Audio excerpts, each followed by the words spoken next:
આવો આવો રૂપલબેન, નવરા થઈ ગયા? એક વાત કહું રૂપલબેન, અત્યારે માણસો કેવા થાય ખબર?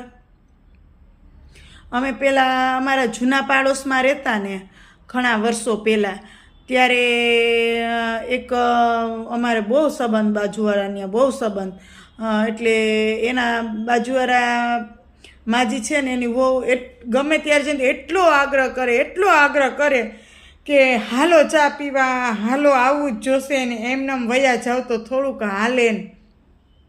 અમે ના પાડીએ કે અમારે ટાઈમ નથી, તો અમારા હાથ પકડીને લઈ જાય. અમે એમ કહીએ કે હું તો ચા પીતી નથી, તો કે ચા ના પીઓ તો ઠંડુ બનાવશું, પણ હા વો.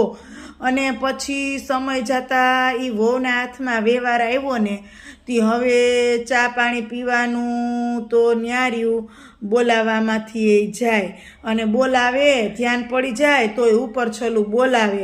એટલે આવું છે કે ઘડીકમાં માણસ કેવો બદલાઈ જાય, કાંઈ નક્કી નથી રહેતું. હવે એને વહુના હાથમાં વ્યવહાર આવ્યો એટલે એને લોભ લાગ્યો, અને પેલા સાસુના હાથમાં વ્યવહારો હતો એટલે એને એમ થતું હતું કે હું ઠાવકી થઈ જાઉં, બધાના આજુબાજુમાં બધે સારી થઈ જાઉં, સારી લાગું, આટલું બધું કરું તો મારે ક્યાં દેવું, એમ હતું.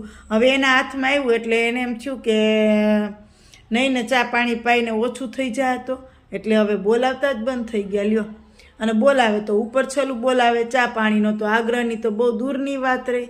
એટલે એવું છે સમાજમાં, માણસને બદલતા વાર નથી લાગતી. આ ગાડાનું વ્હીલ ફરે એમ ફરી જાય. સાચે જ.